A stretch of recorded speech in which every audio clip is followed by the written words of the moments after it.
Hey guys, Peter Franson here from christiangeekcentral.com and Spirit Blade Productions. Xuan Yuan Sword 7 is a video game that was barely on my radar. It's the 7th game in a series that, based on the title alone, doesn't seem interested in marketing itself to the average English-speaking player. Even finding out that it was an action RPG, one of my favorite genres, wasn't enough to pull me in, but the developer was kind enough to provide a review copy for me, which I want to thank them for, and so my only risk was an investment of time.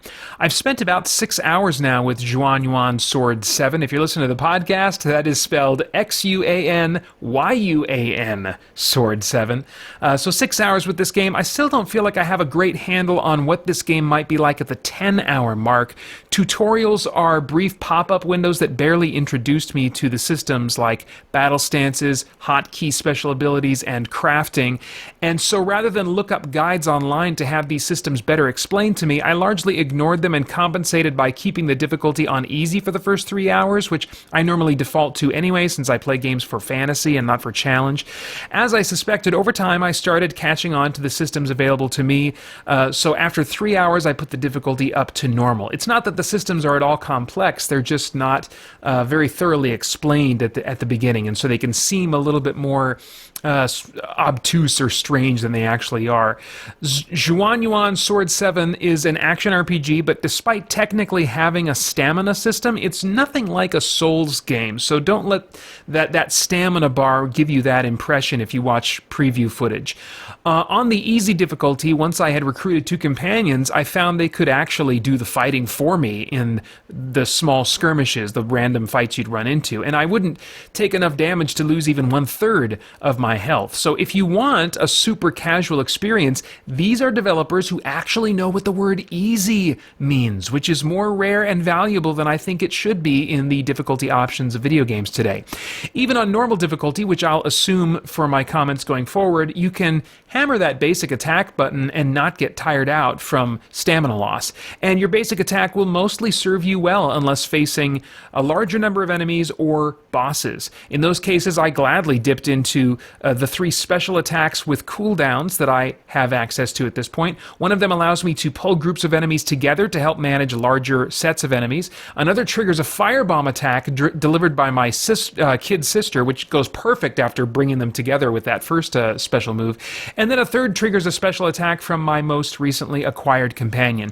So far, I haven't had to worry about my companion's safety at all, which I really, really appreciate. They've actually only been beneficial to have with me. You also gain access to multiple battle stances and can have 2 stances equipped and at the ready. So far, even though they call them battle stances, it seems to mainly only change what your heavy attack is, and not in a drastic way. So I found a stance that I liked and basically stuck with it for most of my time playing.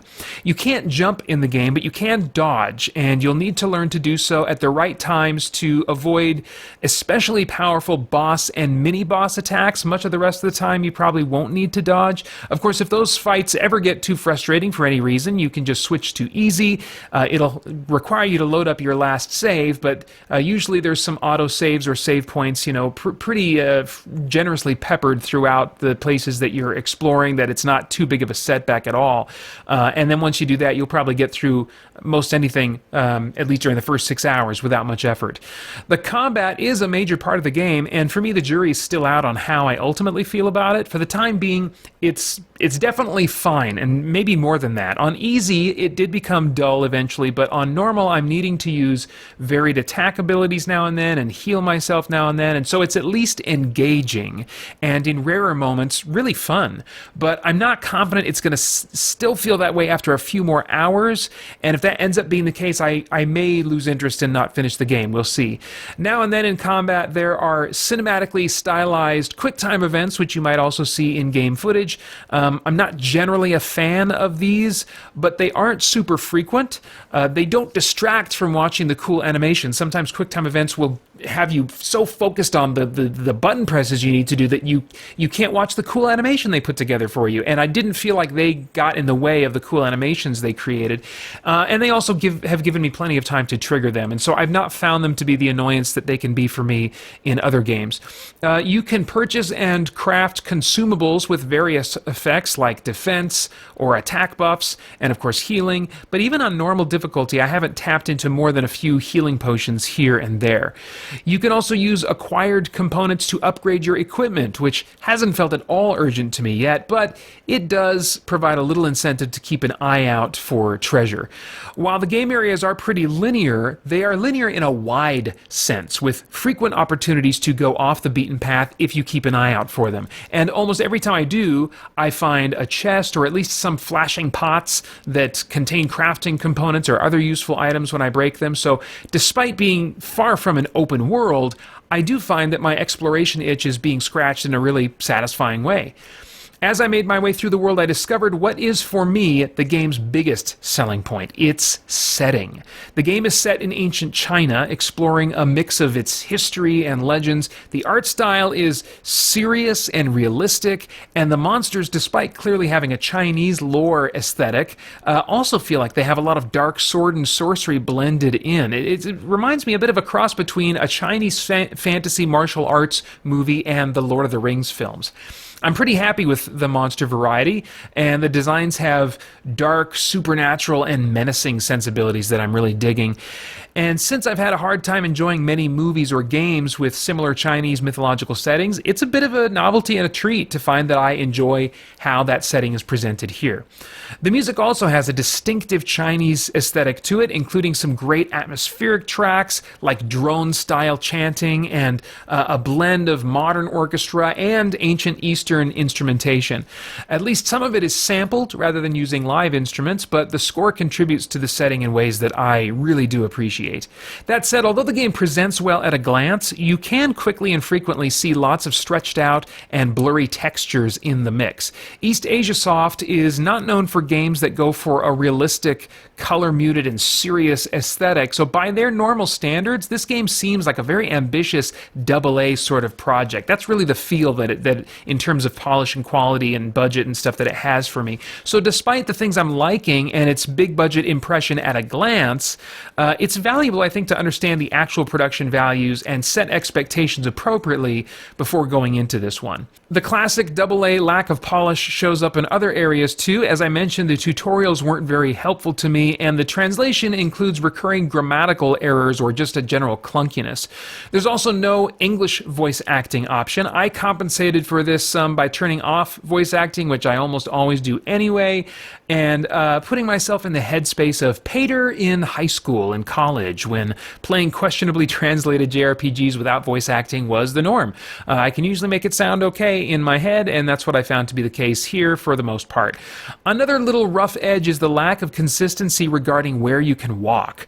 There are the invisible walls you'd expect now and then in a non-open world game, but there are also some slopes you can walk up with others that you can't, and while some ledges provide an invisible guardrail, others just let you fall to instant death. But most of the time it is pretty clear where you can and can't go, so this wasn't a source of frustration, just a little bump in my experience now and then. One element I really appreciate that most devs don't bother with is skippable puzzles. There are recurring puzzles that will need to be solved to advance, but each one so far has given me the option to skip it. I hate puzzles, so this is hugely appreciated. I don't really play games for their stories, and this one is harder to follow than most because of all the Chinese proper nouns I'm having trouble keeping straight, but the story requires no previous knowledge of the series and is just personal and emotional enough that I'm curious to see where it goes. And while the character's body and facial animations have a budget look to them, the camera work in the frequent but moderately brief cutscenes is engaging.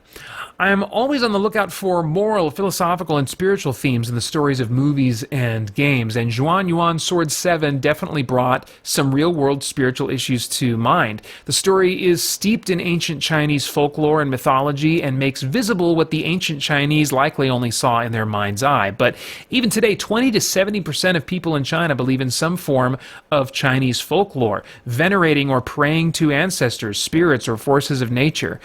For many, it may be more tradition and culture than actual belief, but I was reminded while playing this game of how far from Jesus so many are in China. Of course, the same could be said in much of America, it just takes a different form here, but even so, I found myself feeling pulled to pray for some specific people in China after spending some hours in this game. According to the average on how long to beat, the main story takes 11 and a half hours to finish, 3 more when adding extras, and over 23 hours total for completionist runs. That feels short enough that since I have the game already, I can imagine I'll be interested enough to see it through at some point, but at $50, I wouldn't pay near full price for what this game offers me in terms of quality and playtime. Knowing what I know now, I could see feeling good about getting this game on a deep discount somewhere down the line. $15 to $25 would feel about right to me, and $10 or less would feel like a really good bargain for what you get here. It offers a decent gameplay and, much more valuable than that, a unique setting that I may have an itch for on rare occasions, like after watching the Yin Yang Master Dream of Eternity. And honestly, I found that even just being in the mood for a casual third-person action RPG with a serious, somewhat Lord of the Rings fantasy vibe, just wanting that, this game called out to me. I would love to see this series continue reaching westward with stronger localization. It's satisfying to play and really fun in spurts, but right now it's competing with too many other games in my collection for it to be the main focus in my free time. So we'll see how things go. I hope something in all that is helpful to you, but that's all I have to say for now about Xuan Yuan Sword 7. Thanks for watching. Once again this year, I'm raising funds for children in urgent need, this time fundraising for St. Jude Children's Research Hospital, which provides free treatment for children facing life or death circumstances, and shares its cutting-edge life-saving research with hospitals all over the world. To raise funds, I'm leading members of the Christian Geek Central community in our Game Save 21 event, which you're still welcome to join by following the link in the description below. And once again this year, I'm drawing attention to our team's fundraising by performing a 24-hour marathon of video gaming that I will stream live on youtube.com/ChristianGeekCentral beginning 6 a.m. Pacific Time on Saturday, November 6th. You can donate or get more info by clicking on my fundraising page in the links below, where you'll also find incentives and rewards for doing so. For donating $5 or more, you can choose a topic for me to share my sometimes overly strong opinions on during my live stream. For $10 or more, you get the previous reward and a download code for a free copy of the Spirit Blade Special Edition audio drama. For $20 or more, you get the previous rewards and you can choose a game for me to play during my November 6th live stream. Pick a favorite or torture me with something terrible or rage-inducingly difficult. At $30, you get the previous rewards and you can choose a song for me to sing during my November 6th live stream. Pick an old favorite of yours or just make me humiliate and torture myself with something no one wants to hear. And at $50 or more, you get the previous rewards and a download code for every MP3 product at spiritblade.com. That's an $80 value.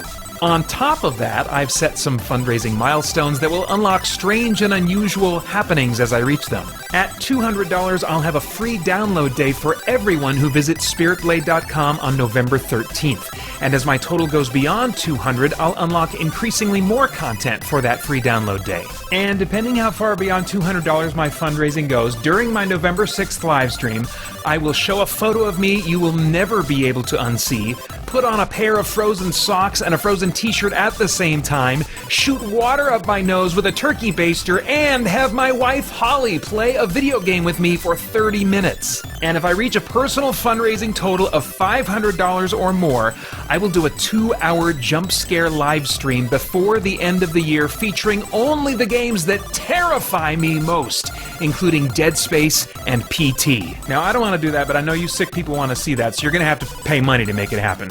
And if I reach my $500 goal by the end of Thursday, October 21st, I will do a 4-hour live stream on Monday night, October 25th, doing my pathetically absolute best to get good at a game in the Souls genre.